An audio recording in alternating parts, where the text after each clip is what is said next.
सबको God bless you. प्रभु आपको आशीष दे। ये मेरा पिता का वचन, आपको ध्यान से सुनिए। हागार और इस्माइल का निकालना जाना, उत्पत्ति 21 का 9।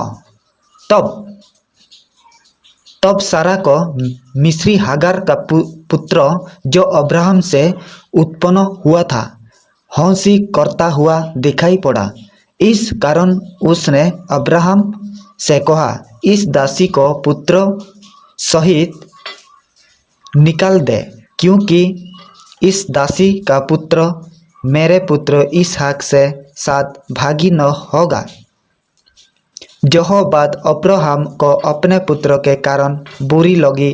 तब परमेश्वर ने अब्राहम से कहा, उस लड़के और अपनी दासी के कारण तुझे बुरा न लगे। जो बात सारा तुझसे कहे उससे मान, क्योंकि जो तेरा वंश कहलाएगा सो इसहाक ही से चलेगा। दासी के पुत्र से भी मैं एक जाति उत्पन्न करूंगा, इसीलिए कि वह तेरा वंश है। इसीलिए अब्राहम ने सवेरे लड़के उठकर रोटी और पानी से भरी चमड़े की थैली भी हागार को दी और उसके कंधे पर रखी, और उसके लड़के को भी उसे देकर उसको विदा किया। वह चली गई और बेसरबा के जंगल में भटकने लगी।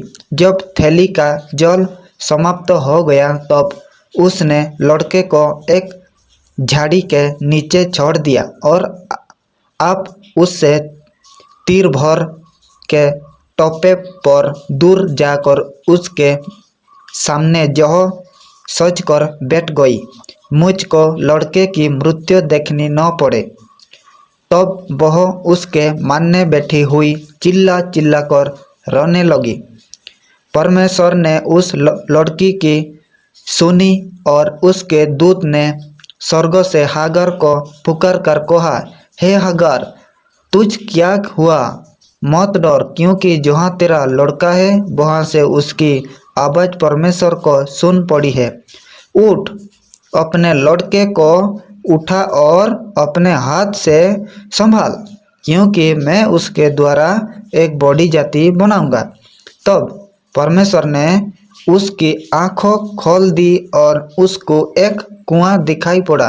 तब उसने जाकर थैली को जल से भरकर लड़के को पिलाया और परमेश्वर उस लड़के के साथ रहा। और जब वह बड़ा हुआ तब जंगल में रहते रहते धनुर्धारी बन गया। वह पारान नामक जंगल में रहा करता था और उसकी माता ने उसके लिए मिस्र देश से एक स्त्री मंगवाई। God bless you. प्रभु आपको आशीष दे। आमीन।